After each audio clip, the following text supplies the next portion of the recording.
नमस्कार, स्वागत आहे तुमचं आपल्या चॅनलवर। दरवेळीप्रमाणे आजही मी घेऊन आली आहे एक सोपी, चविष्ट आणि अगदी घरगुती रेसिपी। तर हा व्हिडिओ शेवटपर्यंत नक्की बघा। गवारीच्या शेंगा म्हटलं की अनेक जण नाकं मुरडतात, पण मी तुम्हाला अशी झणझणीत आणि चविष्ट रेसिपी दाखवणार आहे की तुम्ही या पद्धतीने जर गवारीच्या शेंगा केल्या तर तुम्ही पुन्हा पुन्हा त्याच पद्धतीने बनवणार आहोत। गावरान पद्धतीची झणझणीत आणि खमंग गवारीच्या शेंगांची भाजी। शेंगदाणे, खोबरे आणि लसूण यांच्या खास मसाल्यात बनणारी ही भाजी भाकरी सोबत खूपच भारी लागते। तर चला मग सुरुवात करूया।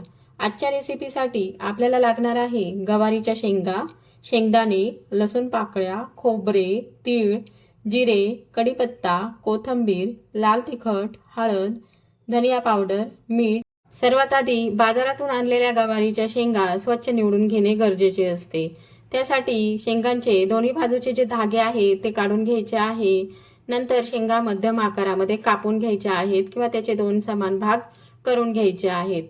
नंतर शेंगा स्वच्छ पाण्याने धुवून घ्यायच्या आहेत।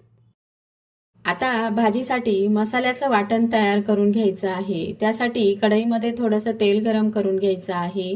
सर्वात आधी तीळ घालून छान हलकेसे भाजून घ्यायचे आहे। त्यानंतर शेंगदाणे घालायचे। शेंगदाणे छान खमंग होईपर्यंत भाजून घ्यायचे आहेत। आता लसूण पाकळ्या घालायच्या। लसूण हलका सोनेरी रंग येईपर्यंत भाजून घ्यायचा आहे।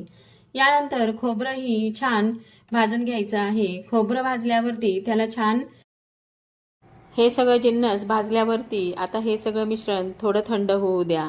मिक्सरच्या भांड्यात भाजलेले शेंगदाणे, तीळ, लसूण, खोबरे, जिरे, कोथिंबीर घालून घ्या। आता याचं छान बारीक वाटण तयार करून घ्या। वाटण तयार झाल्यावरती आता पुन्हा कढईमध्ये 2 चमचे तेल गरम करून घ्या। तेल गरम झाल्यावरती जिरा आणि कढीपत्ता घालून फोडणी देऊन घ्यायची आहे। आता तयार केलेलं वाटण कढईमध्ये घाला। मसाला छानपैकी परतवून घ्या। हळूहळू मसाल्याला तेल सुटायला लागेल, म्हणजे समजायचं की आपला मसाला छानपैकी परतून झालेला आहे। आता त्यामध्ये धने पावडर, हळद, लाल तिखट घालून घ्यायचं आणि सगळं छान मिक्स करून घ्यायचं आहे। यामुळे मसाल्याला रंग छान येतो आणि सुगंध खूपच छान येतो। आता आपण निवडलेल्या गवारीच्या शेंगा आहे त्या मसाल्यामध्ये घालून छानपैकी परतून घ्यायचं।